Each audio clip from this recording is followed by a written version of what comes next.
பெஞ்சல் புயலால் வரலாறு காணாத மழை பெய்து விழுப்புரம், கடலூர், கள்ளக்குறிச்சி, திருவண்ணாமலை, புதுச்சேரி, கிருஷ்ணகிரி ஆகிய மாவட்டங்களில் வெள்ளம் சூழ்ந்து விவசாய மக்கள் வாழ்வாதாரத்தை இழந்து பாதிக்கப்பட்டுள்ளனர்.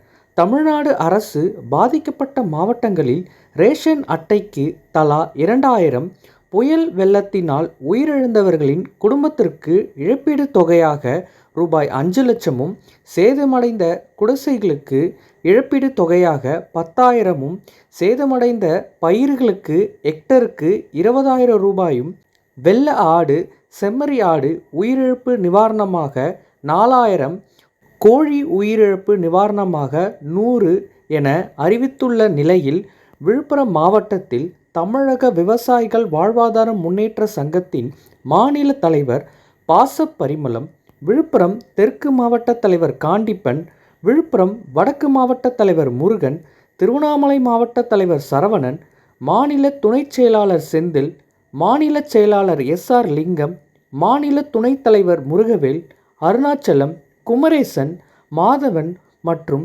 ஏராளமான விவசாய நிர்வாகிகள் கலந்து கொண்டு ரேஷன் அட்டைக்கு தலா 6,000 வழங்க வேண்டும் மற்றும் பல்வேறு திட்டங்கள் அறிவித்த தமிழக அரசு அனைத்து நிவாரணமும் அதிகமாக வழங்க வேண்டும் என தமிழ்நாடு அரசுக்கு விவசாயிகள் கோரிக்கை வைத்தனர். இதையடுத்து விழுப்புரம் DRO அவர்களிடம் கோரிக்கை மனுவை அளித்தனர் மற்றும் ஆட்சியர் அலுவலகம் முன்பாக செய்தியாளர்களிடம் சந்தித்து கோரிக்கைகளை உடனடியாக பாதிக்கப்பட்ட விவசாயிகள் மற்றும் பொதுமக்களுக்கு செய்து தர வேண்டும். குறிப்பாக VOக்கள், தாசில்தார் இவர்கள் சேதம் சம்பந்தமாக அறிக்கை தருவதற்கு வெகுவாக கையூட்டு கேட்கின்றனர். இல்லையென்றால் விவசாயிகளின் சேதம் நிராகரிக்கப்படுகிறது.